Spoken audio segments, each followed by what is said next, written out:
निताय गौर प्रेमानंदे युगधम न हरिनाम संकीर्तन की जय।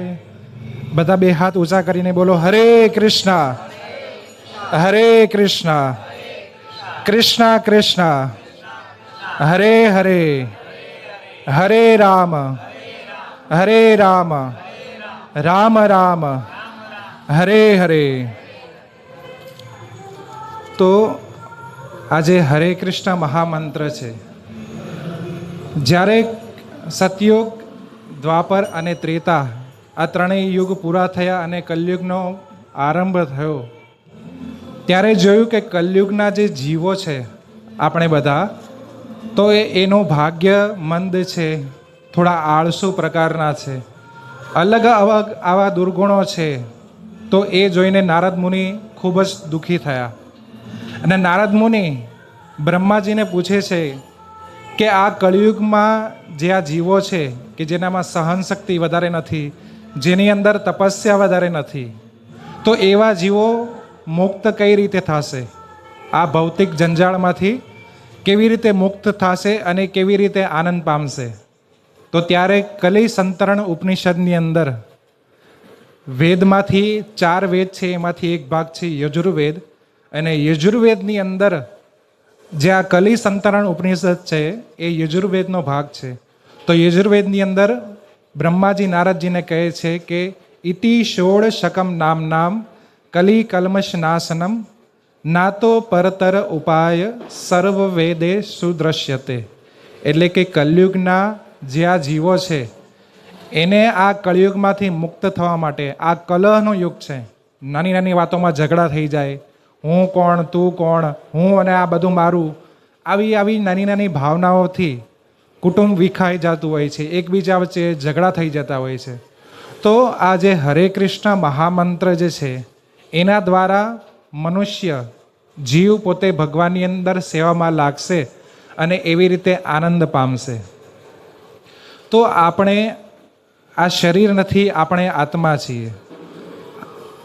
પંચ મહાભૂત એટલે કે પૃથ્વી, જળ, અગ્નિ, વાયુ અને આકાશ, આ 5 તત્વોથી આપણું જે આપણે શરીર દેખાય છે, જેને આપણે અડી શકીએ, વિચારી શકીએ, બોલી શકીએ, તો એવું આ જે પંચ મહાભૂતનું શરીર છે તો એ 5 તત્વથી બનેલું છે। કોઈને એવો પ્રશ્ન થાય કે કેવી રીતે આ 5 તત્વોનું બનેલું છે? તો આપણી ચામડીનો જે કલર છે ને એ માટીના કલર સાથે થોડો મળી આવે છે, એટલે કે ભૂમિ તત્વ આપણને આમાં દેખાણું, જે કે આપણી ચામડી છે।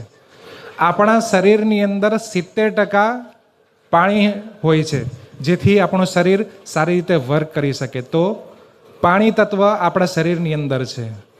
આપણા પેટની અંદર એક જઠર અગ્નિ હોય છે કે જે આપણે જે કંઈ ખાઈએ એ જઠર અગ્નિ એને પચાવવાનું કાર્ય કરે છે। તો એ અગ્નિ તત્વ આપણા પેટની અંદર છે। આપણે શ્વાસ લઈએ છીએ અને શ્વાસ છોડીએ છીએ, તો એ વાયુ તત્વ દ્વારા આપણે આપણા શરીરની માવજત કરીએ છીએ।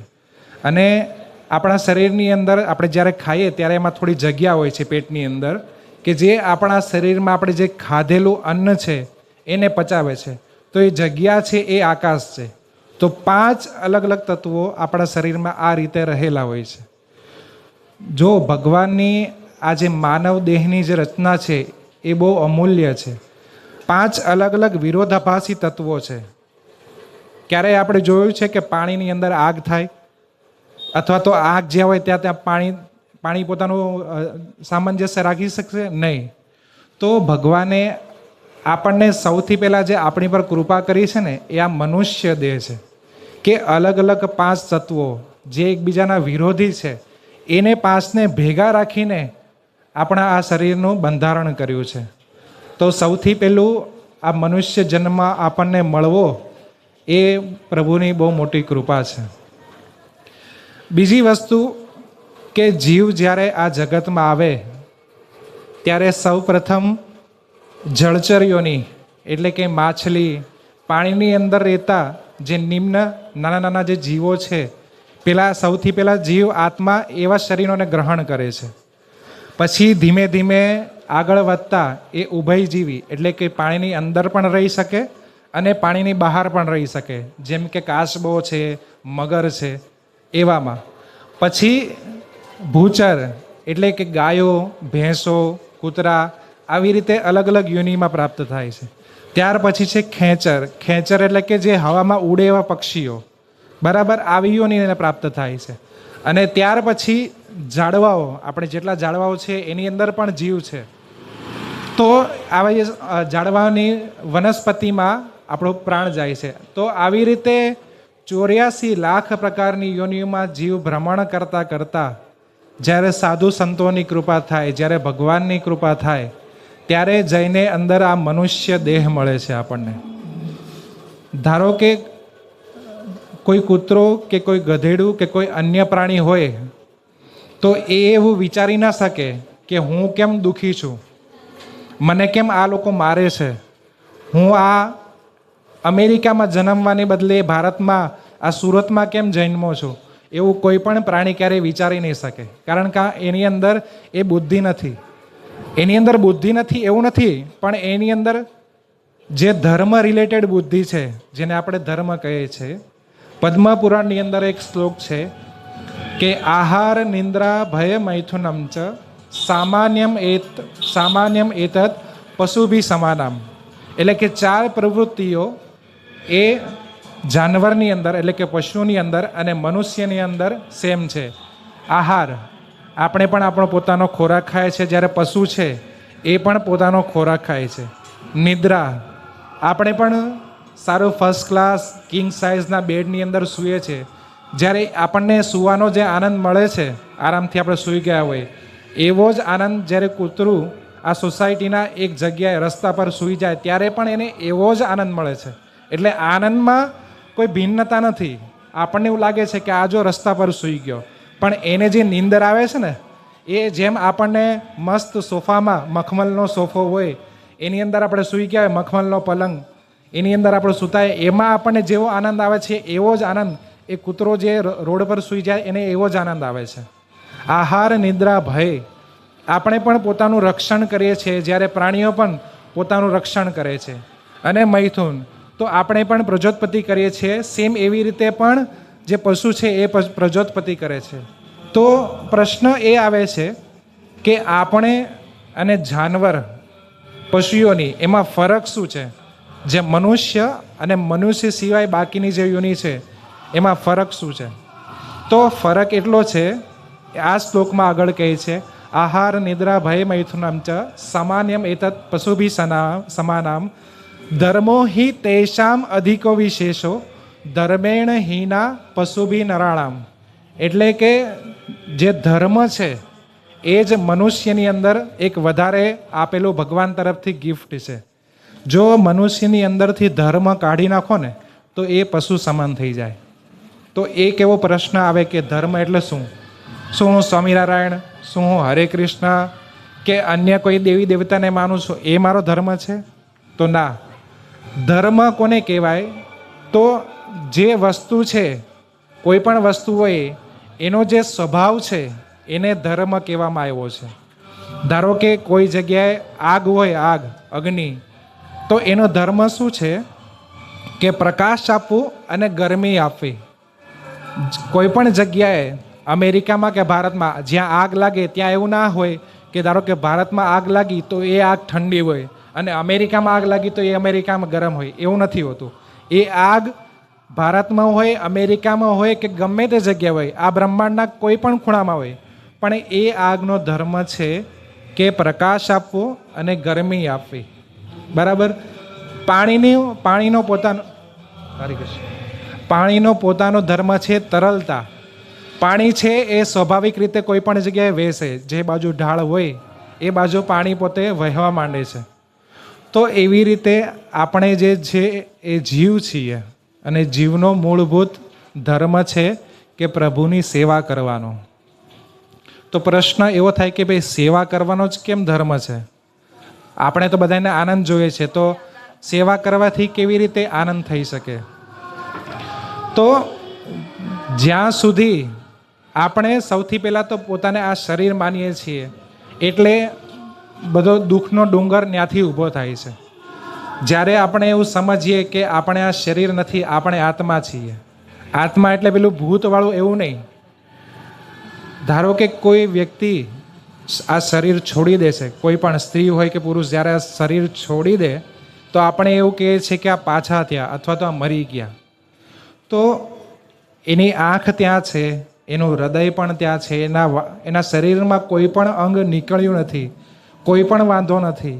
એના શરીરમાં જે લોહી છે એ અંદર જ છે, એનું હૃદય પણ ત્યાં જ છે, એના શરીરના બધા અંગો એ જે પોતે આખું જે બોડી છે ત્યાં ને ત્યાં જ છે. તો એવી કઈ વસ્તુ અંદરથી નીકળી ગઈ કે એ શરીરને હવે આપણે મરેલું અથવા તો મૃત માનીએ છીએ. તો એ જે જીવંત તત્વ છે ને એને જ આત્મા કહેવાય છે. અને આત્મા જ્યાં સુધી આ શરીરમાં છે ત્યાં સુધી આ શરીર ચાલી શકે છે, ફરી શકે છે અને કાર્ય કરી શકે છે.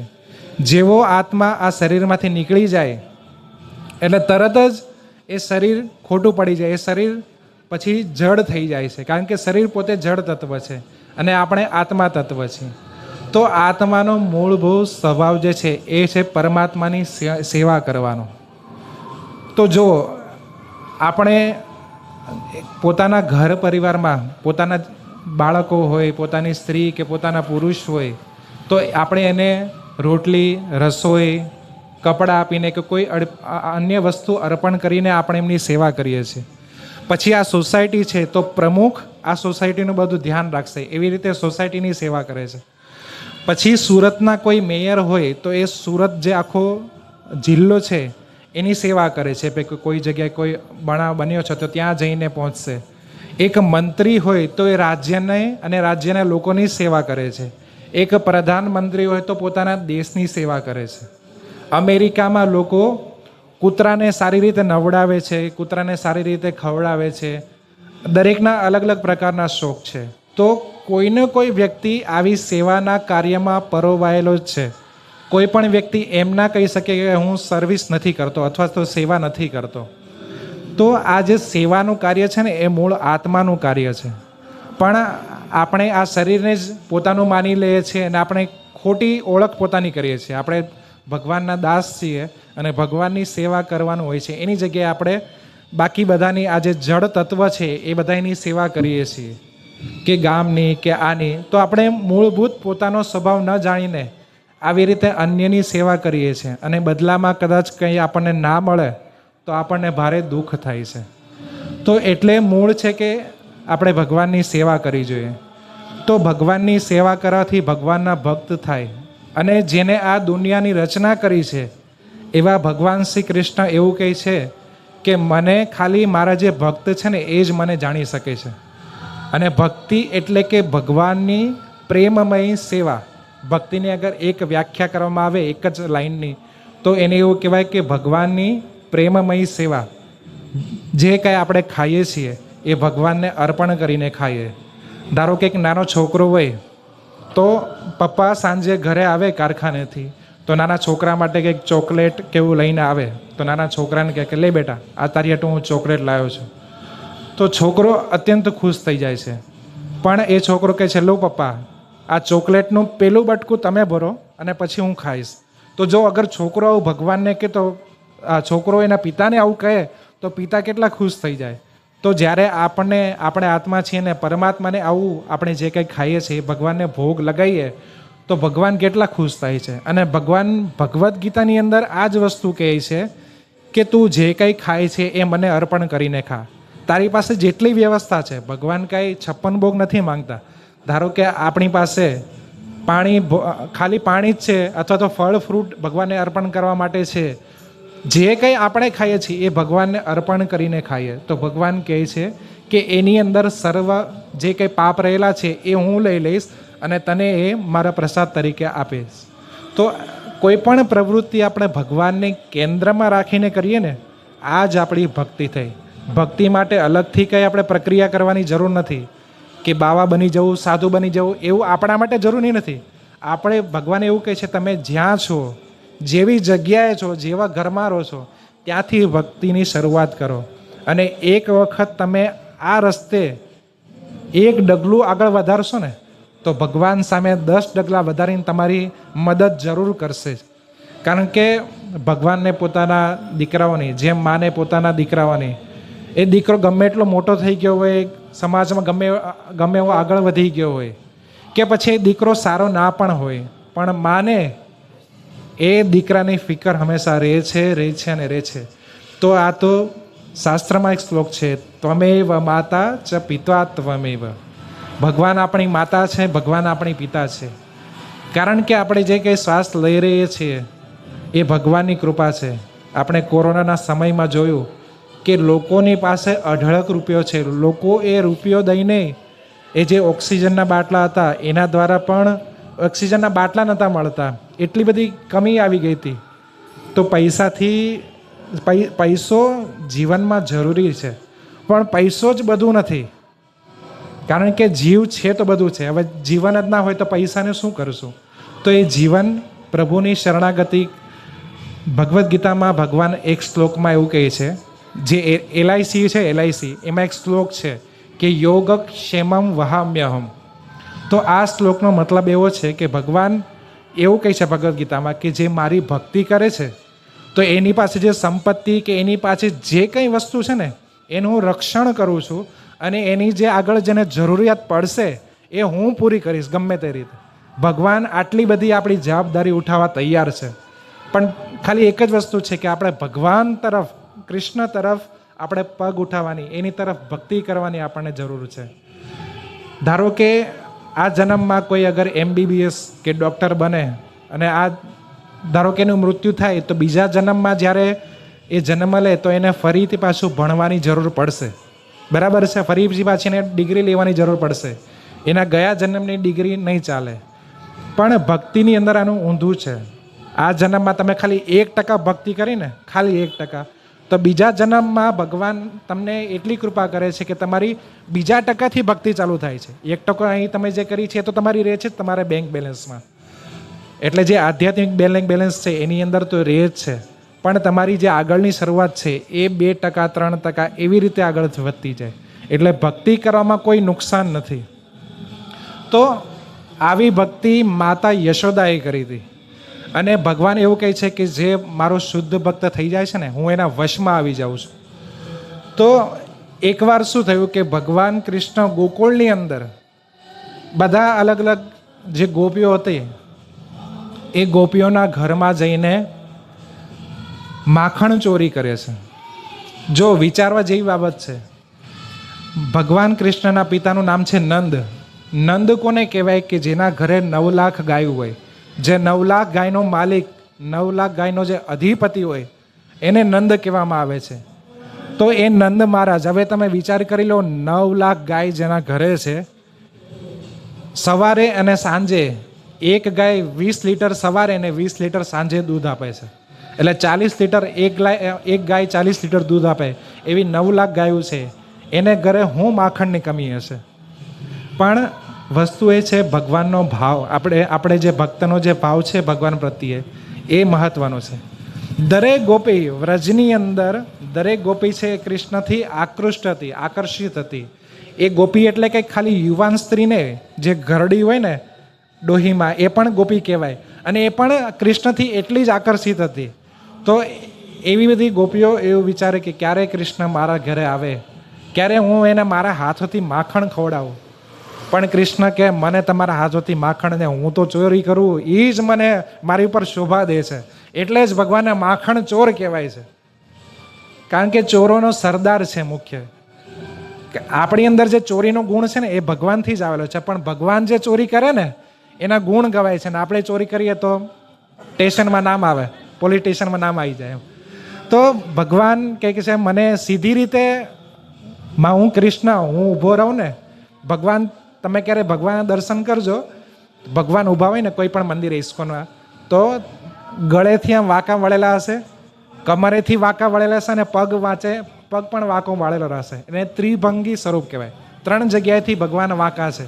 તો ભગવાન કહે છે મારું સ્વરૂપ જ વાંકું, તો મારી પ્રવૃત્તિ વાંકી. એટલે ભગવાન આવી રીતે ચોરી કરીને માખણ ચોરે છે. તો આવી રીતે ભગવાન અનેક ગોપીઓના ઘરે માખણ ચોરી કરતા. તો ગોપીઓ યશોદાને ફરિયાદ કરવા આવતી કે કૃષ્ણ અમારા ઘરે માખણ ચોરી કરે છે. હે યશોદા, તારા લાલાને સમજાવ કે આ માખણની ચોરી ના કરે, નથી સારો લાગતો. અમારા ઘરે આવે છે, માખણ ચોરી કરે છે. અરે માખણ ચોરી કરે એનો કાંઈ વાંધો નહીં, અમારા ઘરે માખણની કોઈ કમી નથી, પણ માખણ ચોરી કરે એ તો ઠીક છે, પણ ખાઈને અને ઢોળે, ઘર આખું બગાડે, અને એનાથી એને કોઈ રાજીપો નહીં, એનાથી એટલાથી સંતોષ નથી થતો ને, તો વાંદરાઓને બોલાવે, આ બંદર આવ બંદર આવ, એમ કરીને વાંદરાને ખવડાવે છે માખણ, અને આખું ઘર ભરી મૂકે છે. તો આવી યશોદાને દરરોજ કમ્પ્લેન આવતી. એટલે મા યશોદા એકવાર કંટાળી ગયા, અને મા યશોદા બેઠા બેઠા વિચારે છે કે મારા ઘરે 9 લાખ ગાય, અને જેના ઘરે 9 લાખ ગાય હોય ને એના ઘરે કામ કરવાવાળા કેટલા હશે, તમે વિચાર કરી લો. મા યશોદા તો 9 લાખ ગાયનું રોજ માખણ, દૂધ, દહીં બધું જ ના કરી શકે. તો યશોદાની ઘરે એટલી જ દાસીઓ અને એટલા જ દાસ હતા.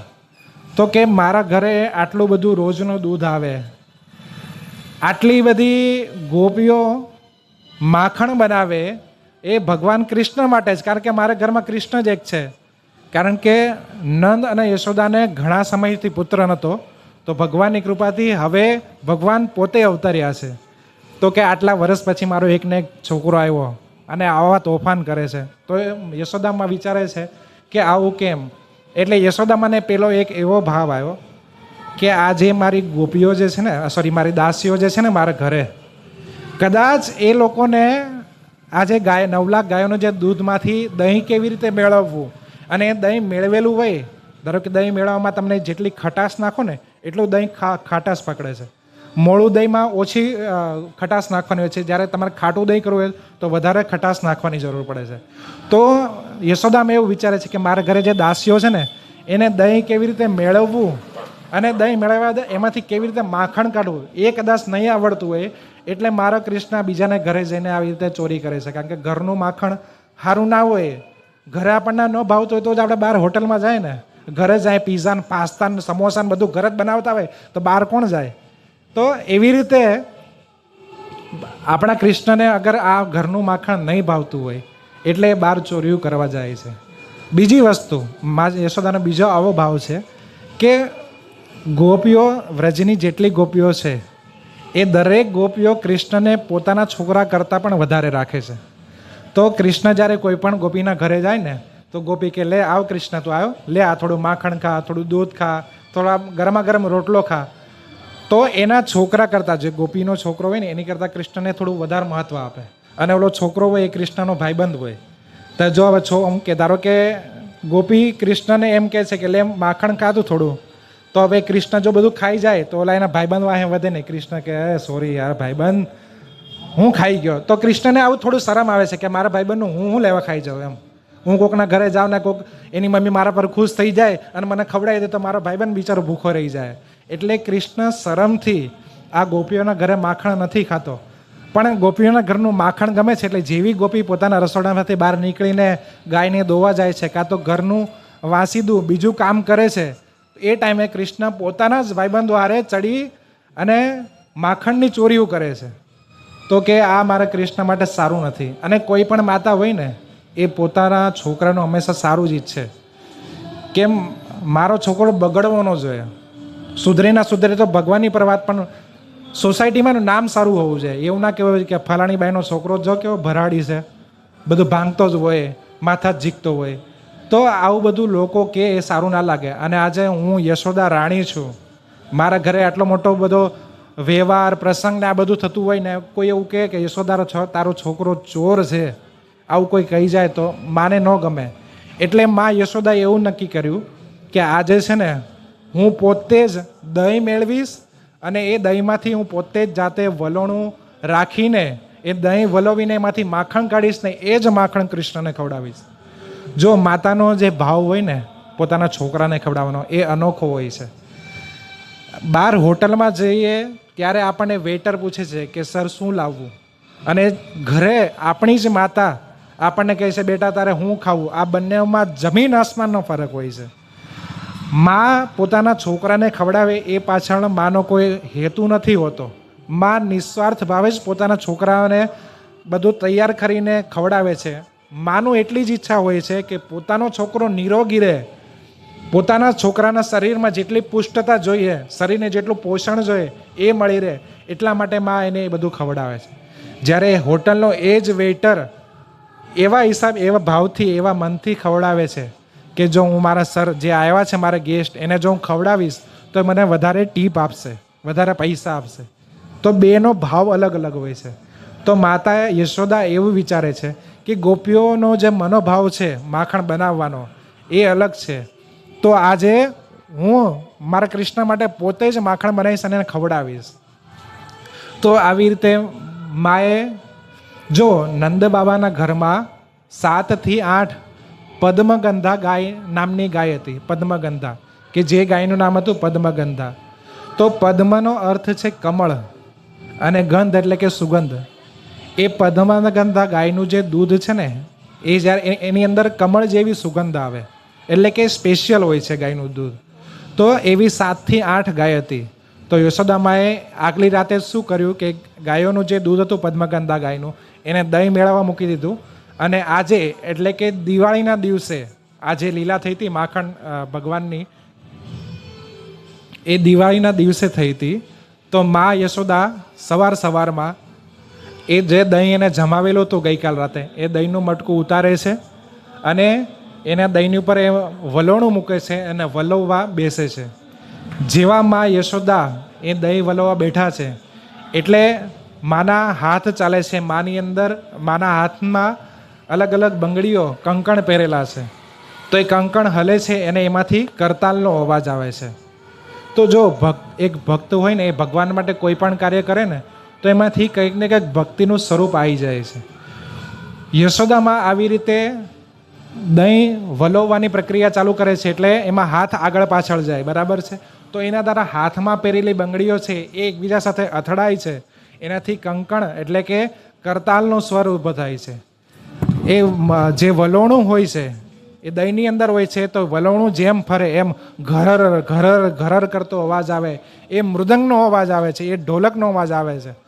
ઘમર ઘમર મારું વલોણું ગાજે, ઘમર ઘમર મારું વલોણું ગાજે, શ્યામ આવીને મારી માટુકી ફોડે, અરે રે શ્યામ આવીને મારી માટુકી ફોડે. તો આ એ જ લીલા થઈ હતી ત્યારનું આ ગીત છે કે જ્યારે મા યશોદા પોતાના લાલા કૃષ્ણ હાટુ માખણ બનાવવાની પ્રક્રિયા ચાલુ કરે છે. તો માને કાનમાં કુંડળ પહેરેલા હતા. તો મા જેમ જેમ હલે, બરાબર છે, મંથન કરવા એમ તો કુંડળ પણ હલતા હતા. તો એ કુંડળ નૃત્ય કરી રહ્યા હતા, બરાબર છે. હાથમાં જે બંગડી પહેરી હતી એ કરતાલનો અવાજ કરતા હતા. માના કાનમાં જે કુંડળ હતા એ નૃત્ય કરતા હતા.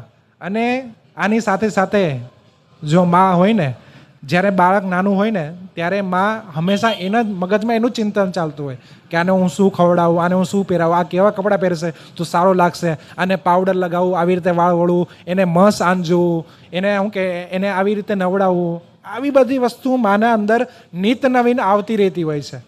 તો મા આવી રીતે કૃષ્ણના જે ગુણો છે, કૃષ્ણનું જે શરીર દેખાય છે, વાંકડિયા વાળ છે, અંગે અલગ અલગ શોભા છે, તો કમરમાં કંદોરો પહેરેલો છે. મા છે યશોદા એ આવા ભાવથી કૃષ્ણ વિશે વિચારી રહી હતી અને વિચાર કરતાં કરતાં કૃષ્ણના ગીત ગાઈ રહી હતી, બરાબર છે.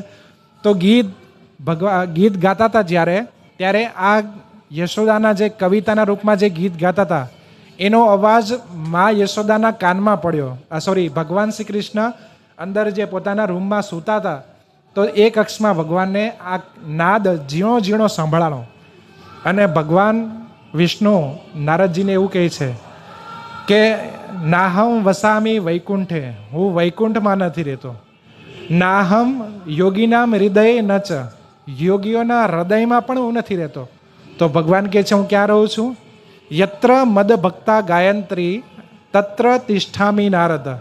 જ્યાં મારા ભક્તો મારા નામનું કીર્તન કરે છે, મારા નામનું ભજન કરે છે, હું ત્યાં રહું છું. તો મા યશોદા ભગવાનના કીર્તન ગાતી હતી અને ભગવાન અંદર સૂઈ રહે એવું તો બને નહીં. એટલે ભગવાનની નીંદર ખુલી.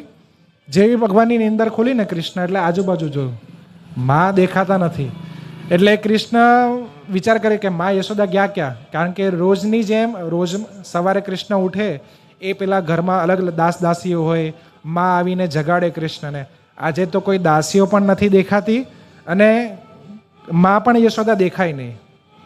તો કૃષ્ણ પોતાના પેટથી, નાનું બાળક હોય એ સીધું પલંગ નીચે ના ઉતરે, એ પોતાના પેટનો ટેકો લે પલંગ પર, ઊંધું થઈ જાય અને પછી ધીમે રહી પોતાના પગથી પહેલાં ચેક કરે કે નીચે જમીન આવી ગઈ, પછી એમ પગ મૂકે એક અને પછી એમ ધીરે ધીરે બાળક ઉતરે.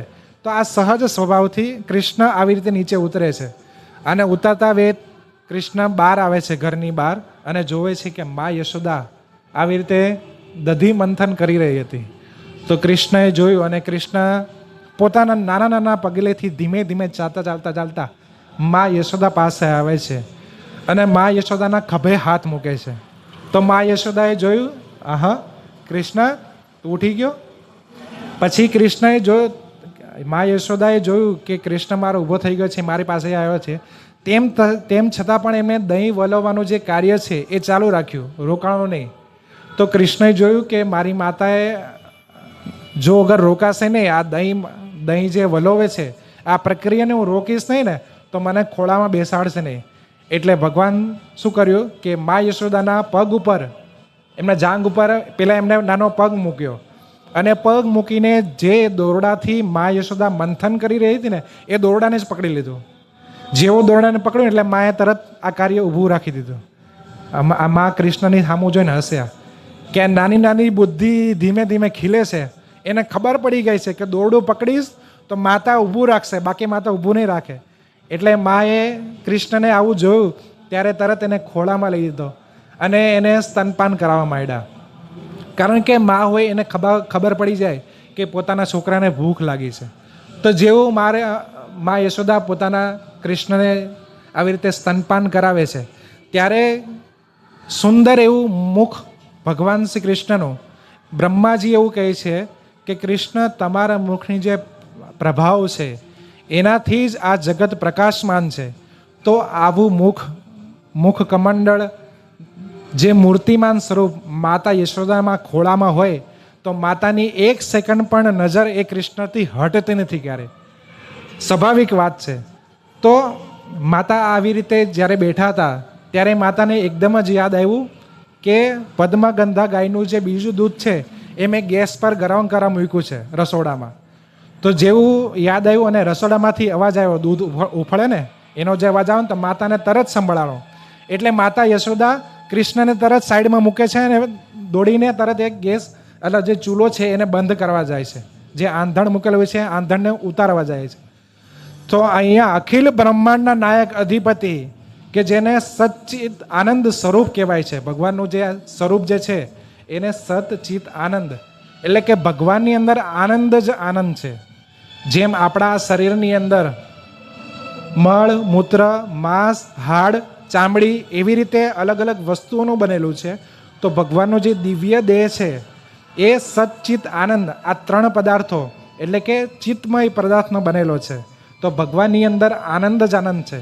તો એવા આનંદ પ્રતિમૂર્તિ ભગવાન એવો વિચાર કરે છે કે આ યશોદા જે મારી માતા છે, મેં એની ઉપર કૃપા કરીને એના ઘરે જન્મ લીધો છે, જે મેળવવા માટે, જે મારો સંગ મેળવવા માટે બ્રહ્માજી આટલા વર્ષો તપસ્યા કરે છે, શિવજી 88,000 વર્ષ સુધી કૃષ્ણ નામ, રામ નામ એમ જપ્યા કરે છે, લક્ષ્મીજી મારી ચરણોની નિરંતર સેવા કર્યા છે, એને પણ મારો સંગ આવો પ્રાપ્ત થતો નથી.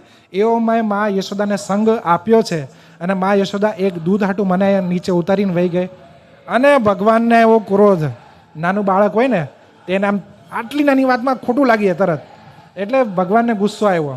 જેવો ગુસ્સો આવ્યો ને એટલે આમ એના હોઠ અને ગાલ લાલ લાલ થવા માંડ્યા અને આમ નાનો બાળક જે હોય એ દાંતથી પોતાને જે હોઠ છે ને દાંતથી આમ દબાવી દે. તો ભગવાન એમ કરીને દબાવ્યું પોતાનો હોઠ અને કે આ યશોદા મને મૂકીને, આ એક દૂધ હાટું મને મૂકીને ન્યાય ગઈ છે.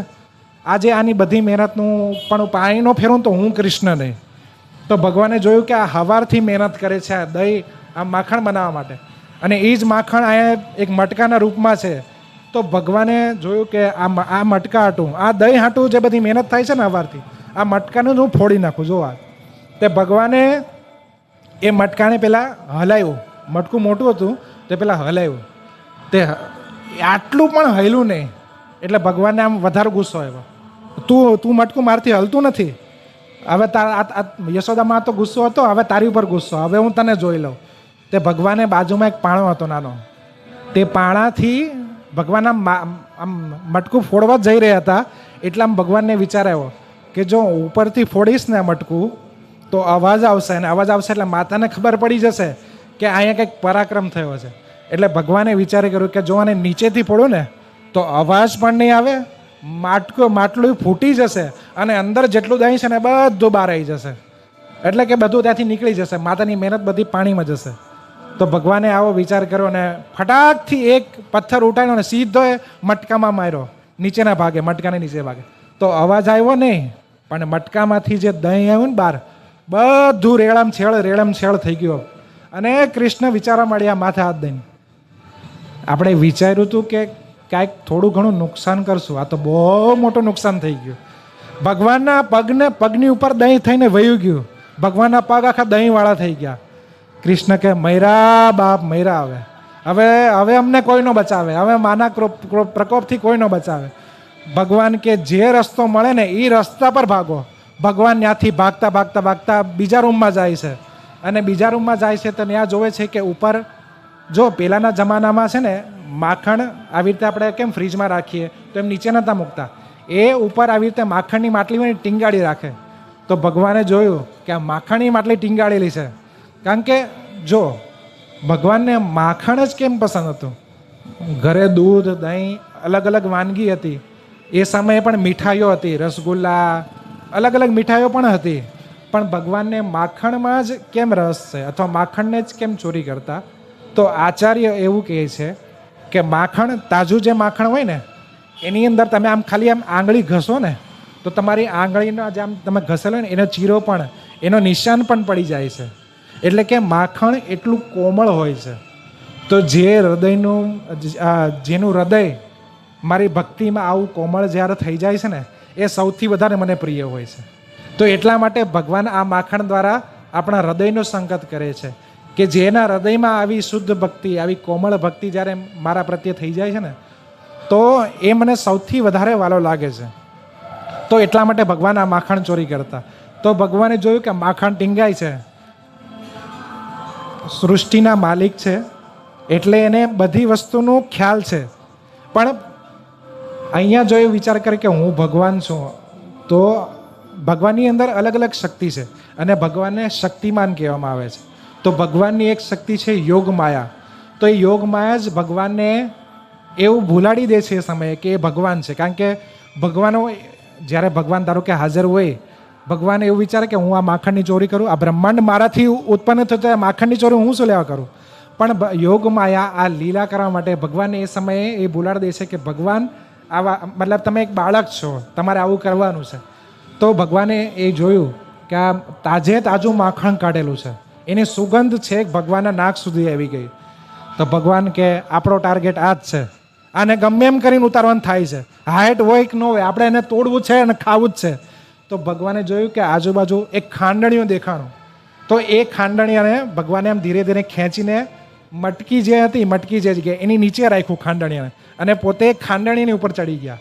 અને ખાંડણીયાની ઉપર ચડી અને ધીમે રહીને મટકી ઉતારીને આમ માખણના લોંદો ખાવા લાગ્યા. હવે આમાંથી કોઈ વૃંદાવન ગયું હોય? કોણ વૃંદાવન ગયું છે? કોઈ વૃંદાવન, ગોકુળ, મથુરા? હા. તો વૃંદાવનમાં તમે ગયા છો તો તમે વાંદરા જોયા જ હશે, બરાબર છે? વૃંદાવનની ઝાડમાં, વૃંદાવનની ડાળીઓમાં કોઈના ઘરમાં તમને વાંદરા જોવા મળી જ જાય. હવે અહીંયા ભગવાન શ્રી કૃષ્ણ માખણ ખાય અને વાંદરા ન્યા નો આવે એવું બની જ ન શકે. કારણ કે આગળના યુગમાં, ત્રેતામાં, જ્યારે રામચંદ્ર ભગવાને પુલ બાંધ્યો ત્યારે જેટલા પણ વાનરો હતા ને એ બધા એમની મદદ કરી હતી. પણ ભગવાન એ ટાઈમે વનમાં હતા અને સારી એવી એમની પાસે સેવાઓ અથવા તો આ જેટલા પણ એમના સેવકો હતા એમને આપવા માટે કંઈ ભગવાન પાસે હતું નહીં. એટલે ભગવાનને એવું વિચાર્યું કે કાંઈ વાંધો નહીં, તમે મારી સેવા કરી છે ને, પણ હું તમને આવતા મારા અવતારમાં હું તમને આ સેવાનો બધો જ ઋણ ચૂકવી દઈશ. તો એટલા માટે એ જ વાંદરા બધા અહીંયા ફરી વૃંદાવનમાં જન્મ લે છે અને એ જ વાંદરાઓ બધી આ ઉત્પાદ મચાવે છે. તો ભગવાન ત્યાં હતા, ભગવાને માખણ ખાતા હતા અને આ ખાતા ખાતા વાંદરાઓ ઘરની બારીમાંથી, ડાળીઓમાંથી બારીમાં આવ્યા અને બારીમાંથી બધા આમ ભગવાન આમ આમ કરીને બેસી ગયા. અરે રે ભગવાન, તમે એકલા એકલા ખાઓ, આ તમને શોભા ના દે. તે આવી રીતે વાંદરાઓનો ભાવ કૃષ્ણ સમજી ગયા. તો કૃષ્ણ જેવા સમજી ગયા કે આવો આવો એમ કરી કે ચાલ બંદર, તારું મોઢું ખોલ. જેવું વાંદરો એનું મોઢું ખોલે એટલે ભગવાન અહીંથી આમ મટકીમાંથી માખણનો લોંદો લે અને સીધો અહીંથી ફેંકે. બરાબર છે. તો વાંદરો એવો ઉસ્તાદ કે એ માખણ જ્યાં જવાનું હોય ને એ જ જગ્યાએ જઈને અહીંથી માખણ ખાઈ લે, એટલો બધો એક્સપર્ટ એમ. તે આવી લીલા ચાલતી હતી. હવે મા યશોદા ચૂલા પરથી દૂધનું આંધણ ઉતારે છે અને જે જગ્યાએ દહીં વલોવતા હતા એ જગ્યાએ પાછા આવે છે. તો માતાએ જેવા આવીને જોયું તો ઓહો હો, માખણની મટકી ફૂટી ગઈ, દહીં આખું વેરણ શેરણ થઈ ગયું. પણ માતાએ જોયું કે આમાંથી નાના નાના પગલાઓની છાપ બીજા રૂમમાં જઈ રહી છે. એટલે માતાને આમ, જો માતા હોય ને પોતાના છોકરા હું કર્યું ને, ધારો કે બહાર રમીના ઘરે આવ્યો હોય ને, તો માતા એના મોઢા પરથી કે એના ચાલ પરથી કહી દે કે આને બહાર કંઈક તોફાન કર્યા છે. એટલે માતા એને પૂછી લે કે હું બહાર કોઈને માર્યું હતું? એટલે કે હા મમ્મી, મેં માર્યું હતું આને. તો આવી રીતે કૃષ્ણના આ કર્તવ્યથી માતા ચોક્કસ સમજી ગયા યશોદા કે આપણા કૃષ્ણની જ કરતૂત છે. ધારો કે કૃષ્ણની આ ઊભા હોત ને તો જ એક પ્રશ્ન થઈ શકે કે કોઈ કે બીજાએ આને માટલાને તોડ્યો છે, પણ કૃષ્ણ નથી. બીજી વસ્તુ કે યશોદાએ જોયું કે ઝીણા ઝીણા પગલાંની છાપ આ દહીંવાળી એ બીજા રૂમમાં જઈ રહી હતી. એટલે માતા ચોક્કસ સમજી ગયા કે આ કૃષ્ણનું જ કાર્ય છે. એટલે એક તો પેલા જે ગોપીઓ ઘરે કમ્પ્લેન કરવા આવતી હતી એનો ગુસ્સો માતાને આવ્યો, પ્લસ હવે કૃષ્ણએ ચોરીઓ બહાર કરો ને ત્યાં સુધી સારું, ઘરમાં ચોરીઓ કરે ને તો નો હારા લાગે, ભૂંડા લાગવી. અને માતાજીને આ વધારે ગુસ્સો આવ્યો કે બહાર ચોરી કરતો તો હવે ઘરમાં ચોરી કરવા માંડ્યો. એટલે માતા વધારે ગુસ્સા થઈ અને જે જગ્યાએ છાપ જતી હતી દહીંવાળી ભગવાન કૃષ્ણના પગલાંની એની પાછળ ગયા માતા અને જોયું તો એક રૂમ તરફ જાય છે. તો માતાએ રૂમના બારણા પાસે ઊભા રહ્યા અને જોયું કે અંદર ચાલે છે શું. અને જેવું અંદર ડોક્યું કરીને જોયું ને તો કૃષ્ણ વાંદરાઓ આ માટલીથી ઓલે માટલે, ઓલેથી આમ ને એ માખણના લોંદા આખા ઘરમાં ઉડાડે. માતાએ કીધું કે હવે આ મારે કૃષ્ણને સબક દેવો જ પડે છે. માતાએ ત્યાંથી એક લાકડી લીધી અને જેવા ઘરમાં અંદર આવ્યા ને એટલે વાંદરાઓ કૃષ્ણ ઊંધા હતા અને વાંદાઓ છતા હતા. એટલે વાંદરાઓ જોયું કે માતાએ આવ્યા છે, હાથમાં લાકડી છે, એટલે જેને જે દિશા મળે એ દિશામાં ભાગવા માંડો. એ કોઈક બારીઓથી ઠેકડા મારીને બહાર, કોઈક ગમે એમ રીતે બહાર, બધા જ બહાર, વાંદરા બહાર વહી ગયા. કૃષ્ણ રહી ગયા. કૃષ્ણને ખબર પડી હવે આપણા ગમે એમ કરીને ભાગવા, અહીંયા ઊભું રહેવાયું છે નહીં, આ જગ્યા જ નથી ઊભા રહેવાની. કૃષ્ણ ત્યાંથી એવો હું કે ખાંડણીઓ તો એને પરથી કૂદી અને તરત ભાગ્યા. જેવા ભાગે છે એટલે મા યશોદા એની પાછળ ભાગે છે. તો જો યશોદામાં ભાગવતની અંદર શ્રી સુખદેવ ગોસ્વામી વર્ણન કરે છે કે માતા યશોદા થોડા જાડા હતા અને કૃષ્ણ ભગવાન નાના નટખટ. કૃષ્ણ ભગવાન દોડે છે, પાછળ મા યશોદા દોડે છે. નાનું બાળક હોય એ થોડું સ્પીડથી વધારે દોડે અને માતા હોય શરીર વજન હોવાને લીધે એ વધારે સ્પીડથી દોડી નતા શકતા. તો મા યશોદા દોડતા બહુ દોડ્યા કૃષ્ણની પાછળ. કૃષ્ણને કીધું ઉભોર. કૃષ્ણ ઊભા નહીં રહ્યા. છેલ્લે માતા થાકી ગયા. માતાના જે અંબોડો હતો, અંબોડામાંથી જે પુષ્પ હતા, માલતીના પુષ્પ હતા, એ ખરવા માંડ્યા. માતાને પરસેવો વળી ગયો. માતાએ કીધું હવે મારાથી દોડાય એમ નથી. એટલે મમ્મી એક છે ને છેલ્લી વોર્નિંગ આપે બાળકને. બહુ તોફાન કરે ને પછી એક છેલ્લી વોર્નિંગ આપે. એમ મા યશોદાએ કૃષ્ણને એક છેલ્લી વોર્નિંગ આપી. તું ઊભો રહે છે કે આ લાકડી ફેંકીને મારું? કૃષ્ણ, તું ઊભો રહે છે કે આ લાકડી ફેંકીને મારું? ભગવાન સમજી ગયા કે હવે આપણે સ્ટોપ થઈ જાઓ, નહીં તો બૈડો આપણો છે ને હજળ થઈ જાય. તો ભગવાન ન્યા ઉભા રહી ગયા અને ન્યા ઉભા રહી ગયા એટલે મા યશોદા એને પકડી લીધા અને મા યશોદા એમ લાકડી દેખાડવા માંડ્યા. જેવી લાકડી દેખાડી ને એટલે ભગવાનના આંખમાંથી આહોડા પડવા માંડ્યા. અને સુખદેવ ગોસ્વામી ભાગવતની અંદર કહે છે કે આ આહુડા હાચા નહોતા, આ ખોટા આહુડા હતા. ખોટા ભગવાન, નાનું બાળક હોય ને ખોટું રડે, એને એટેન્શન જોઈએ છે પોતાની ઉપર. આમ જોઈએ કે બધા મને પૂછે, મને કહે, પણ હવે કંઈ ના કે એટલે રડે કે હું જો ગાંગરું તો લોકો મને જોવે તો મને કોઈક પૂછે ને કે ભાઈ શું થયું તને. તો ભગવાન આમ રડવા લાગ્યા નકલી આંસુથી. અને પેલાની માતાઓ પોતાના બાળકને મસ આંજતી. તો ભગવાનને અહીંયા બધે મસ આંજેલી હતી. તો નાનું છોકરું સ્વભાવે જ્યારે આંસુ આવે ત્યારે આંખ ચોળવા માંડે. તો એમ કૃષ્ણએ બે પોતાના હાથથી આંખ ચોળવા માંડ્યા. તો કૃષ્ણનો આખો ભાગ કાળો કાળો બાઘડા જેવો થઈ ગયો, આખા કાળા કાળા થઈ ગયા. અને આવા કાળા મોઢામાંથી આવા આંસુઓ સરે છે. ત્યારે આચાર્ય એવું કહે છે કે હે કૃષ્ણ, તમે ઇન્દ્રના સ્વામી છો, તમે બ્રહ્માના સ્વામી છો, તમે વૈકુંઠના અધિપતિ છો, તમે ગોલોકના અધિપતિ છો, પણ અમારે તમારા આ સ્વરૂપના દર્શન કરવા છે કે તમે ભયથી મા યશોદાની સામે આ ભયભીત થઈ ગયેલા છો અને તમે તમારું આ સ્વરૂપ અમને ગમે છે. તો હે કૃષ્ણ, કૃપા કરો અને અમને આવું દર્શન કરવાની, અમને આવું સ્વપ્નમાં પણ દર્શન કરાવો, એવી આચાર્યો પ્રાર્થના કરે છે. તો ભગવાન આમ જ્યારે ડરી જાય છે, ખરેખર ભગવાનને ડરવાની કોઈ જરૂર નથી, કારણ કે ભગવાનનું કોઈ બહાર નથી, કોઈ અંદર નથી, કારણ કે ભગવાનથી જ આ સમગ્ર સૃષ્ટિ ઉત્પન્ન થઈ છે. તો બ્રહ્મા, ઇન્દ્ર, શંકર પણ જેના અંડરમાં કાર્ય કરે છે, જેના નિગરાની હેઠળ કાર્ય કરે છે, એવા ભગવાન શ્રી કૃષ્ણ છે. યમરાજ પણ ભગવાનની ધાક રાખે છે. ભગવાનના એક સૃષ્ટિના આમ ખાલી આંખનો પલકાર ઊંચો કરે ને તો એટલામાં સૃષ્ટિ એક બની જાય નવી. તો આવા સૃષ્ટિના માલિક, અધિપતિ, જેનાથી ડર પણ ડરે છે, જે ભય છે એ પણ ભગવાનથી ડરે છે, આવા ભગવાન એક માતાના વાત્સલ્યના પ્રેમમાં આવીને આજે પોતે ડરી રહ્યા છે. અને એવું નથી કે મા યશોદા ભગવાનને ડરાવે છે, પણ ભગવાન પોતે પણ આ પ્રેમને લીધે ડરે છે કે હા, મેં ખોટું કર્યું એમ. બાકી ભગવાન પાસે માખણોની શું કમી છે, માટલીઓની શું કમી છે, બધી વસ્તુની શું કમી છે, પણ ભગવાન એક માટલી ફોડવાને લીધે પોતાને પણ એવું માને છે કે હું દોષી છું, મારે હું નહોતું કરવું જોઈતું. તો મા યશોદા જ્યારે કૃષ્ણને બહુ આવું ખખડાવે છે ત્યારે કૃષ્ણ એવું કહે છે કે મા, તમે ખાલી ખોટો મને એવું સમજો છો કે આ માટલી મેં ફોડી, પણ ખરેખર એવું નથી. જીવ ગોસ્વામી એક આચાર્ય થઈ ગયા, જેમનું નામ હતું જીવ ગોસ્વામી.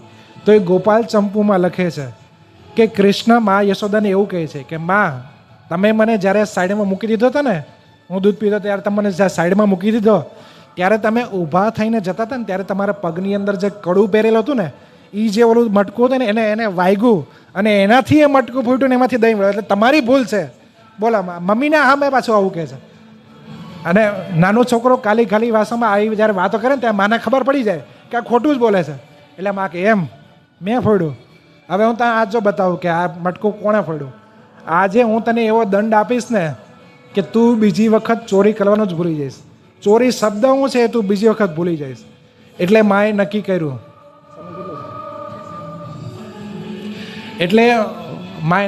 કે આને કંઈક દંડ દેવો પડે. કારણ કે જો કોઈ છોકરો બગડેલો હોય ને, નાનો છોકરો બગડેલો હોય ને, તો કોઈ એમ પછી કહેશે કે આ બગડેલો છે, પણ સૌથી પહેલાં એના મા અને એના બાપ એના સંસ્કાર પર પ્રશ્ન આવી જાય છે કે હું આના મા બાપે આને આ જ સંસ્કાર આપ્યા, આ ચોરીઓ કરવાનો, આ કાંઈ સારું લાગતું હોય, આ તમે બ્રહ્માંડના અધિપતિ થઈને હાવ આવી માખણની ચોરીઓ કરો છો, આ તમને શોભા ન દે. એટલે મા યશોદા એવું વિચાર્યું કે જો હું આને શિક્ષા નહીં આપું, આને સંસ્કાર નહીં આપું, આજે દંડ નહીં આપું ને, મા ક્યારેય પોતાના છોકરાનું અહિત ક્યારેય ના ઈચ્છે, પોતાના છોકરાને ક્યારેય મારવા ઈચ્છે જ નહીં મા. પણ જ્યારે છોકરું બહુ તોફાન થઈ જાય ને ત્યારે મા એને ડારો દે, એને બીક બતાવે, આમ આંખો આમ કરીને. તો એવી રીતે મા આજે પોતાના હાથમાં લાકડી જોઈ તો ભગવાન બહુ બી ગયા. એમ ખરેખર ભગવાનને બીક લાગી. કારણ કે આજ સુધી કૃષ્ણની જેટલી પણ ફરિયાદો મા યશોદાને ગઈ છે ને, તો મા યશોદાએ આજ સુધી લાકડી નથી ઉપાડી, કે ક્યારેય એટલો ડર પણ નથી બતાવ્યો, બીક પણ નથી બતાવી. પણ આજે જ્યારે હદ પાર થઈ ગઈ ને એટલે માએ હાથમાં લાકડી લીધી અને આ લાકડીને જોતા જ કૃષ્ણ ભયભીત થઈ ગયા કે આજે આપણો વારો પડી જવાનો છે. તો મા યશોદા કહે છે કે કૃષ્ણ તું કેમ આટલી બધી નફટાયો કરે છે, કેમ આટલું બધું છે તેમ છતાં તું બધાના ઘરે જઈને આવી રીતે તંગ પરિસ્થિતિ ઊભી કરે છે. આ મારે તને કોઈક શિક્ષા, મારે તને દંડ આજે આપવો જ પડશે, મારે તને ખીજાવવું જ પડશે, નહીં તો તું સુધરીશ નહીં. તો માએ વિચાર કર્યું કે આનો રસ્તો શું છે. કારણ કે એ જે જ્યારે આ ઘટના બની હતી એ દિવાળીનો સમય હતો. તો દિવાળીના બીજા દિવસે જ્યારે આપણે બેસતું વર્ષ હોય ને, તો ત્યારે વૃંદાવનમાં અને ઉત્તર પ્રદેશમાં ગોવર્ધન પૂજા હોય છે. તો એ સમયે ઇન્દ્રયજ્ઞની આવી પૂજા થતી હતી. તો એટલે મા યશોદાએ જ જાણી જોઈને પોતાના ઘરમાં રહેલા જેટલા દાસ દાસીઓ હતા ને એ બધાને ગોવર્ધન મોકલી દીધા હતા કે તમે ગોવર્ધન આ બધું કરવાનું છે, તો એ સેવાને આયોજન કરવા, એમાં કઈ કઈ વસ્તુ લાવવાની છે, કઈ વસ્તુ ક્યાં મૂકવાનું છે, તો એના હાટું જેટલા પણ ઘરના દાસ અને દાસીઓ હતા બધાને ત્યાં મોકલી દીધા હતા ગોવર્ધનમાં.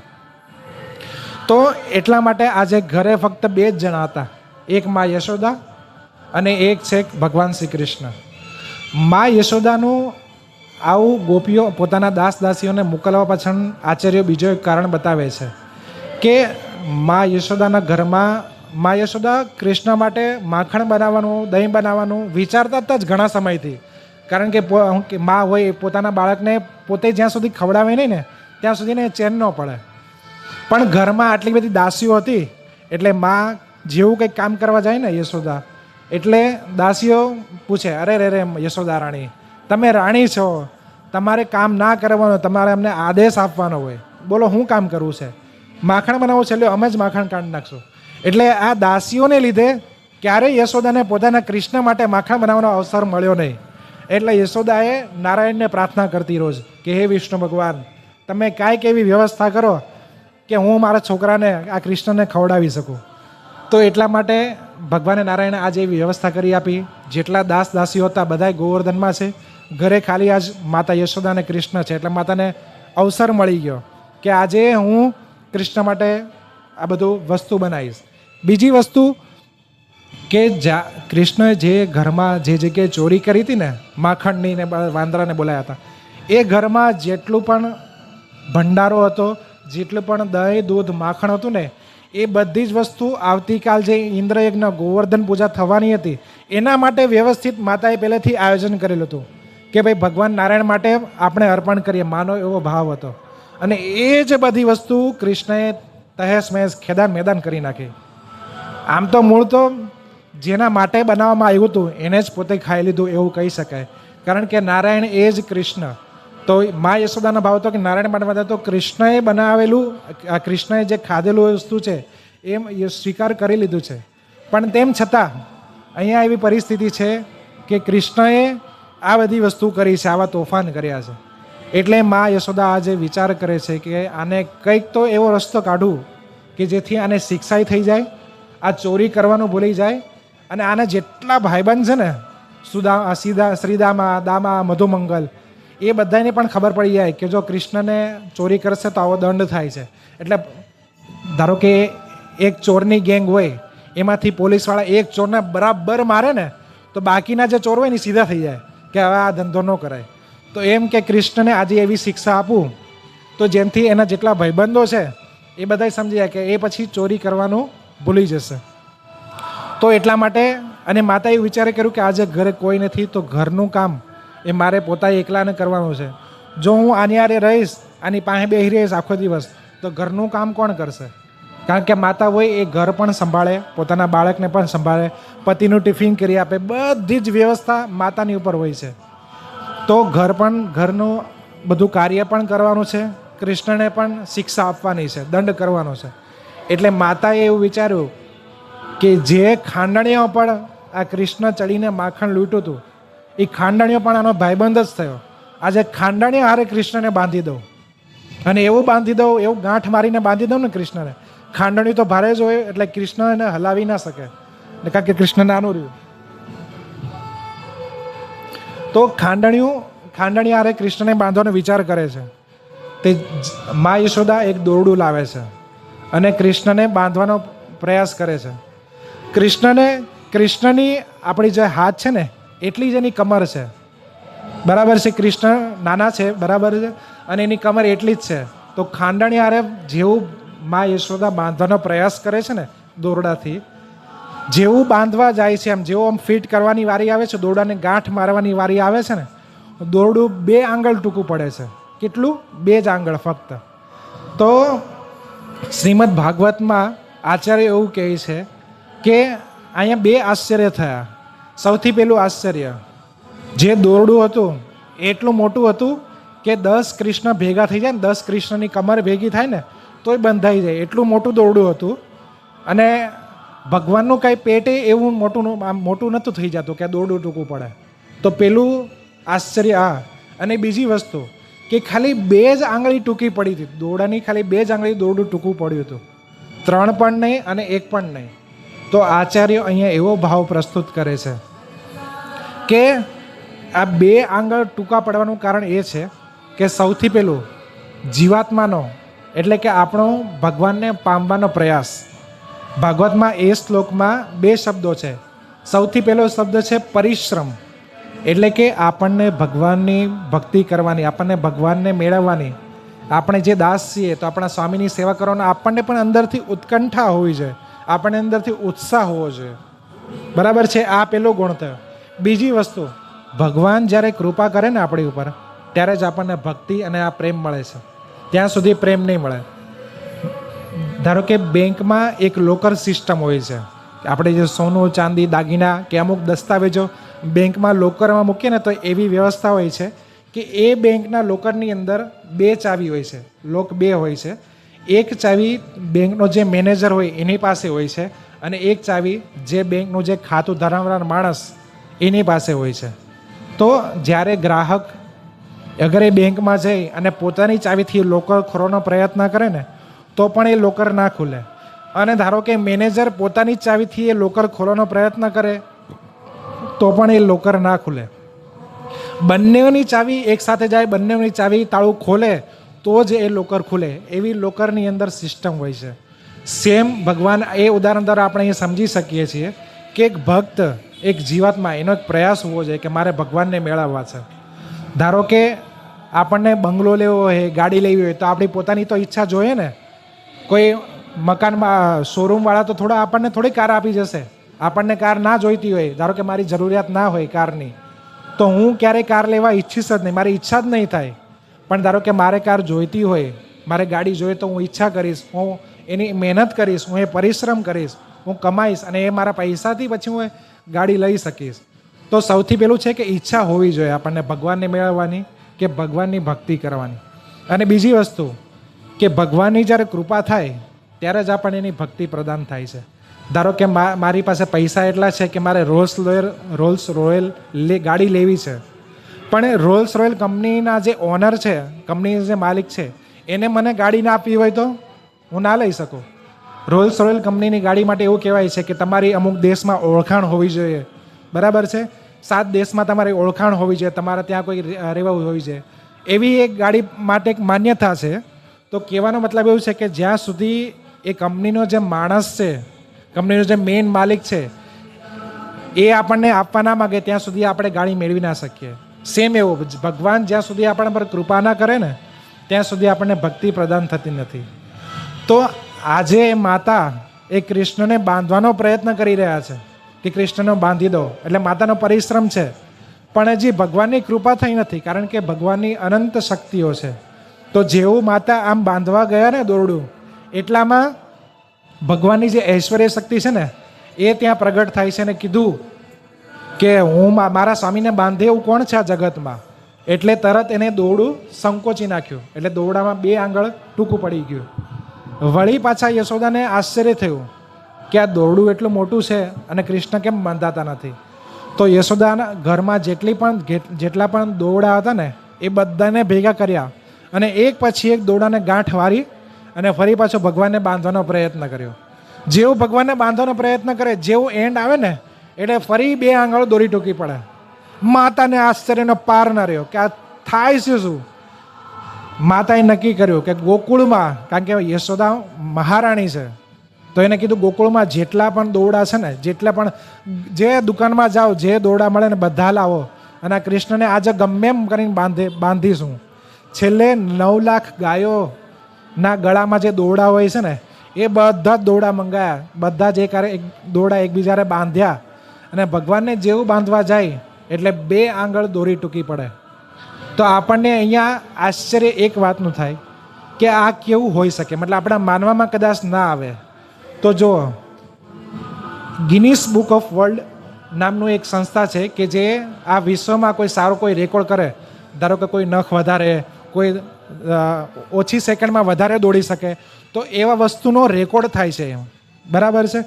તો આ તો શ્રીમદ ભાગવત છે અને એમાં જેવા તેવા વ્યક્તિઓનું કે જેવા તેવા પુરુષોનું ચરિત્ર ના હોય. એમાં સમસ્ત ભગવાનનું જે ભગવાન જે ગુણોના પતિ છે, જે અધિપતિ છે, જે બ્રહ્માંડના માલિક છે, એનું વર્ણન થયેલું છે. એટલે આમાં કોઈ આશ્ચર્ય નથી કે દોરડું આટલા બધા દોરડા ભેગા કર્યા પણ એ ટૂંકા પડી ગયા, એમાં કોઈ આશ્ચર્યની વાત નથી. અને યશોદા કે વ્રજવાસી જેટલા છે એ ક્યારેય એવું વિચારતા નહોતા કે આ ભગવાન જે કૃષ્ણ છે ભગવાન છે. એ પોતાના ભાઈબંધ, પોતાના છોકરા એવી રીતે જ માનતા હતા. ક્યારેય એ લોકોને એવી બુદ્ધિ થઈ જ નહીં કે આ ભગવાન છે. જ્યારે ભગવાને ગોવર્ધન પર્વત ઉચક્યો ને ત્યારે બધા જ વ્રજવાસીઓ અને નાના નાના છોકરા એવું કહેતા કે કૃષ્ણ આ કંઈ તે પર્વત ઉચકો એવું નથી, આ અમારા ગોકુળનું તે માખણ ખાધું છે ને આ એનો પ્રભાવ છે કે તું આ ગોવર્ધન ઉચકી શકો, બાકી તારામાં ક્યાં એટલી તાકાત. તો જે વ્રજવાસીઓ છે એ ભગવાનને પોતાના સખા, પોતાના પુત્ર આવી રીતે બધા માનતા હતા. તો મા યશોદા છેલ્લે આ બધી જ એમને વ્યવસ્થા કરી, બધું જ પરિશ્રમ કર્યો, પણ છેલ્લે મા યશોદાને પરસેવો વળી ગયો અને મા યશોદા થાકી ગયા અને હારી ગયા. તો જ્યારે ભગવાનની હઠ અને ભક્તની હઠ તો બંનેની હઠ જ્યારે એકસાથે લાગી જાય ને ત્યારે ભગવાન પોતે ભક્તની સામે હારી જવાનું સ્વીકાર કરે છે. ભગવાન આને જ પોતાનો વિજય માને છે કે હું મારા ભક્તોની સામે હારી ગયો છું. તો ભગવાને તરત જ મા યશોદાને પોતાના કાલી ગેલી ભાષામાં કીધું હતું, હે યશોદા તારે મને બાંધવો છે ને, કાંઈ વાંધો નહીં. અને ભગવાને મા યશોદાના હાથ પકડ્યા અને જે દોરડાથી ભગવાન બંધાતા નહોતા ને એ જ દોરડાથી ભગવાને પોતાના પેટમાં ગાંઠ મારી દીધી. ભગવાનને પેટ આગળ માતા યશોદાએ ગાંઠ મારી દીધી. તો એ જે દોરડું છે, દોરડાને સંસ્કૃતમાં દામ કહેવામાં આવે છે. દામ એટલે કે દોરડું. અને ભગવાનના પેટ આગળ આ દોરડું બાંધ્યું તો જેને પેટને સંસ્કૃતમાં ઉદર કહેવામાં આવે છે. તો એટલે દામ અને ઉદર આ બે શબ્દના જોડાણથી દામોદર એવો શબ્દ બન્યો. બોલો દામોદર ભગવાન કી. તો ભગવાનનું નામ આવી રીતે દામોદર પડ્યું. તો આવી રીતે મા યશોદાએ જ્યારે કૃષ્ણને બાંધ્યા અને મા યશોદાએ કૃષ્ણને કીધું કે હવે મેં તને બાંધી દીધો છે ને, હવે તારામાં તાકાત હોય ને તો આ ગાંઠને ખોલી બતાય અને બીજાના ઘરે જઈને ચોરી કરી બતાય અને તને જોઈશે તારા ભાઈબંધો પણ સમજી જશે કે આવી જો હું યશોદાના ઘરમાં જઈશ, કૃષ્ણ સાથે આવી બધી કરતૂતો કરીશ ને તો પણ મને આવી સજા થશે. એટલે તારા ભાઈબંધોને શિક્ષા મળશે અને તને ખબર પડશે કે આવું ન કરાય. આમ કરી અને મા યશોદા પોતાના ઘરના બીજા કામોમાં લાગી જાય છે. બહાર જે બીજી અન્ય ગોપીઓ છે ને એ બધું આ જોઈ રહી હતી અને એક ગોપી એ બીજા ગોપીને આમ ઠૂંહ મારીને કે હા જોયું આપણા બહુ દિવસથી આપણા ઘરે આવી ચોરી કરતો ને આજ યશોદાએ બરાબર એનો વારો પડ્યો છે. તો બીજી ગોપી બિચારી કોમળ સ્વભાવની હતી તો એને કીધું ના બિચારો નાનો કોમળ છોકરો છે, કેવું એના અંગો કેટલા નાજુક હશે અને યશોદા કેવી કઠોર કહેવાય કે પોતાના છોકરાને આવું બાંધી દે છે. આમ અલગ અલગ ગોપીઓ ભગવાન કૃષ્ણને અલગ અલગ ભાવથી વાતો કરવા લાગી. અને ભગવાન શ્રી કૃષ્ણ જેટલા નાના ભાઈબંધ છે ને એ પાછળથી ધીમે રહીને આવે છે અને ગાંઠ ખોલવાનો પ્રયત્ન કરે છે કે અમે આ ગાંઠ ખોલી નાખીએ કે જેથી ભગવાન આ ગાંઠમાંથી છૂટી જાય અને અમે વળી પાછા ચોરીઓ કરીએ છીએ. પણ ભગવાન શ્રી કૃષ્ણ એકવાર કહે છે કે હું જેના પ્રેમના તાતણામાં એકવાર બંધાઈ જાઉં ને પછી એની ઈચ્છાથી પણ હું ખુલતો નથી અને મારી ઈચ્છાથી પણ મને કોઈ ખોલી શકતું નથી. એટલે પ્રેમ એવી વસ્તુ છે કે જે ભગવાનને આપણી સાથે બાંધી દે છે. તો આજે માતાના પ્રેમના લીધે ભગવાન આ બંધાઈ ગયા છે. તો ભગવાનના જેટલા 4-5 સખાઓ હતા ને ભગવાનની આજુબાજુ આવ્યા અને ગાંઠ ખોલવાનો પ્રયત્ન કર્યો પણ કોઈનાથી ગાંઠ ખોલી નહીં. ભગવાન મનમાં વિચારે છે આ ગાંઠ મારી માએ બાંધી છે, હવે આને બ્રહ્મા ઇન્દ્ર કોઈ પણ ન ખોલી શકે, એટલે તમે વ્યર્થમાં આ બધો પ્રયત્ન ન કરો, તમે પોતપોતાના ઘરે જાઓ. તો આવી રીતે આ લીલા થઈ. તો આ લીલા દ્વારા ભગવાન એટલું સૂચવે છે કે જે મારી ભક્તિ કરે છે એના હું પ્રેમના વશમાં થઈ જાઉં છું, એના વશમાં થઈ જાઉં છું. એ જેવું ઈચ્છે છે ને હું એવું કરવા માંડું છું. મને કોઈ બાંધી ના શકે કારણ કે મારા નાભી કમળમાંથી જ બ્રહ્માજી પ્રગટ થયા છે. બ્રહ્માજી દ્વારા સૃષ્ટિનું ઉત્પન્ન થયું છે, બરાબર છે.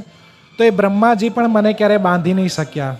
શિવજી જે 88,000 વર્ષ સુધી રામ નામ કૃષ્ણ નામનું ધ્યાન કરે છે એવા શિવજી પણ મને ક્યારેય પ્રાપ્ત ના કરી શક્યા.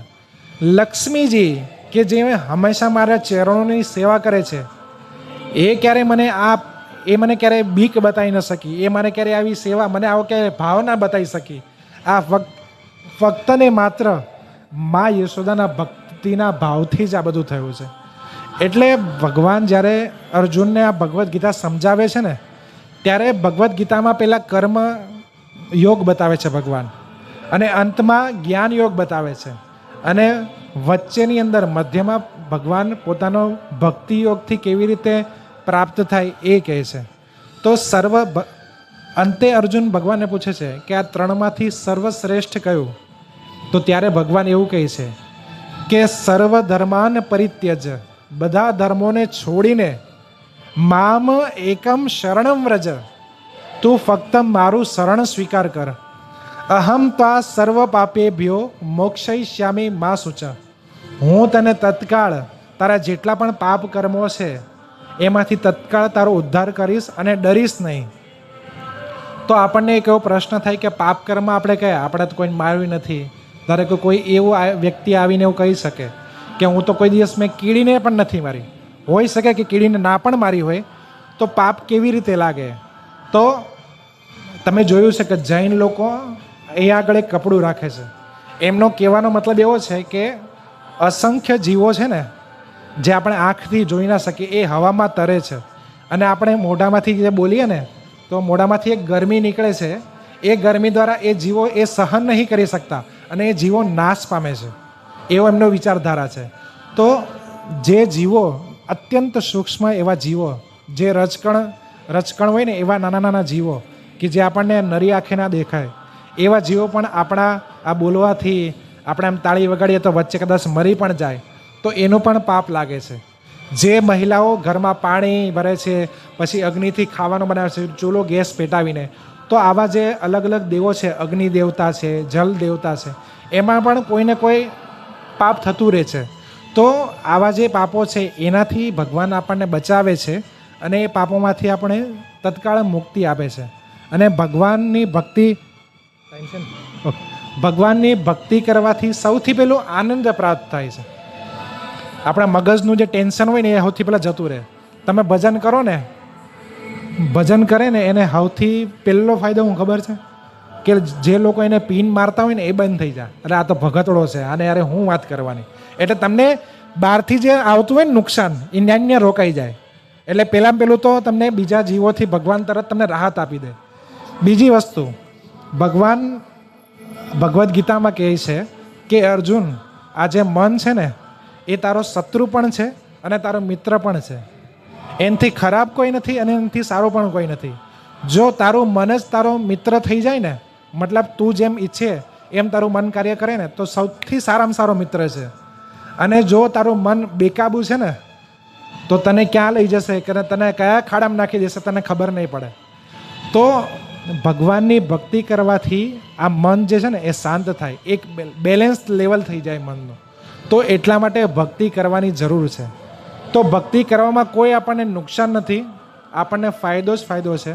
અને આપણો મૂળ ધર્મ છે એ સેવા અને ભક્તિ જ છે. તો એટલે આ ભક્તિ દ્વારા ભગવાન આપણા વશમાં પણ આવી જાય. ધારો કે નરસિંહ મહેતા છે, તો નરસિંહ મહેતા એ શુદ્ધ ભક્તની કેટેગરીમાં આવે, અને પૂરા વિશ્વમાં એક જ એવા ભક્ત થયા છે કે જેને ભગવાન 51 વખત મળવા આવ્યા છે. 51 કે 52 વખત ભગવાન એ નરસિંહ મહેતાને મળવા આવ્યા છે, અને નરસિંહ મહેતાના તમામ કામ કર્યા છે. નરસિંહ મહેતા ક્યારે એવું ઈચ્છતા હતા કે ભગવાન મારે આવીને કામ કરે, કારણ કે નરસિંહ મહેતા તો ભજનમાં જ તલ્લીન હતા.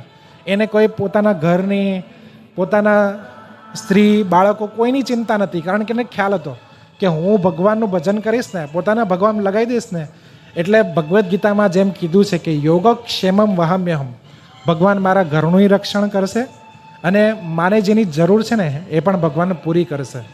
તો જ્યારે નરસિંહ મહેતાની છોકરી કુંવરબાઈનું મામેરું ભરાવાનું હતું ને, તો એ ભગવાને સામે ચાલી આવીને ભરાઈ દીધું. તો આવા કેટલાય ભક્તોના જીવનમાં ભગવાને એને પરચા પૂર્યા છે. ભગવાને એવું કહે છે કે હું મારા ભક્તોને સહાય કરવા માટે આમ તત્કાળ હોઉં છું, આમ તૈયાર જ હોઉં છું. રાત્રે 2:30 વાગે મારો ભક્ત ભક્તિ કરવા બેસી જાય ને, તોય હું આમ એને ક્યારે એની પર કૃપા કરું, એવું મને આમ અંદરથી તાલાવેલી હોય છે. એટલે ભગવાન હંમેશા પોતાના ભક્તો પર હંમેશા કૃપા કરવા માટે તૈયાર થતા હોય છે. પણ આપણે એ સમજીને ભગવાનનું ભજન કરવું જોઈએ. અને જેમ જેમ ભગવાનનું ભજન કરતા જાઓ ને એમ એમ આપણી પ્રગતિ ઓટોમેટિક થતી જાય. શરીરની પણ પ્રગતિ, પોતાની પણ પ્રગતિ, અને આવી રીતે પ્રગતિ થતી જાય છે. તો એટલા માટે આપણે આ ભગવાનનું ભજન કરવું જરૂરી છે. હરે કૃષ્ણ કૃષ્ણ કૃષ્ણ હરે હરે, હરે રામ રામ રામ હરે હરે. શ્રીલ પ્રભુપાદ કી જય, આચાર્યો કી જય હો. આ કાર્તિક માસ 18 તારીખથી ચાલુ થઈને આપણે એકાદશી જે નેક્સ્ટ આવે તુલસી વિવાહ સુધી આ કાર્તિક માસ રહે છે. આવતા મહિને મતલબ નવેમ્બર 15 સુધી એટલે કે આવતા મહિને 18 તારીખથી લઈને નવેમ્બરની 15 સુધી આ દામોદર માસ ચાલવાનો છે. એટલે કે આ મહિનામાં ભગવાન શ્રી કૃષ્ણની આ લીલા થઈ હતી જે મેં તમને કીધી છે. તો એવું કહેવાય છે કે આ મહિનામાં જે ભગવાનને આવી રીતે રોજ દીવો એકવાર કરે છે, કૃષ્ણની આ મૂર્તિનો ફોટોનો જેમ એકવાર દીવો કરે છે ને, ભગવાન એના બધા પાપ હરી લે છે અને ભગવાન એની ભક્તિ સામેથી પ્રદાન કરે છે. મેં તમને આજે 2 વસ્તુ કીધી કે એક તો આપણું હોવું જોઈએ અને બીજી વસ્તુ કે ભગવાન પણ કૃપા કરવું જોઈએ. પણ આ મહિનામાં ભગવાન એટલા બધા દયાળુ થઈ ગયા છે કે ભગવાન સામેથી જ કૃપા કરશે. ખાલી આપણે એક દીવો બતાવશું ને એમાં જ ભગવાન આપણને કૃપા કરશે અને આપણને જેવી માતા યશોદાને, જેવી વ્રજની ગોપીઓને, જેવા એમના સખાને જે ભક્તિ પ્રદાન થઈ હતી એવી ભક્તિ પ્રદાન આપણને પણ થઈ શકે છે. હરે કૃષ્ણ.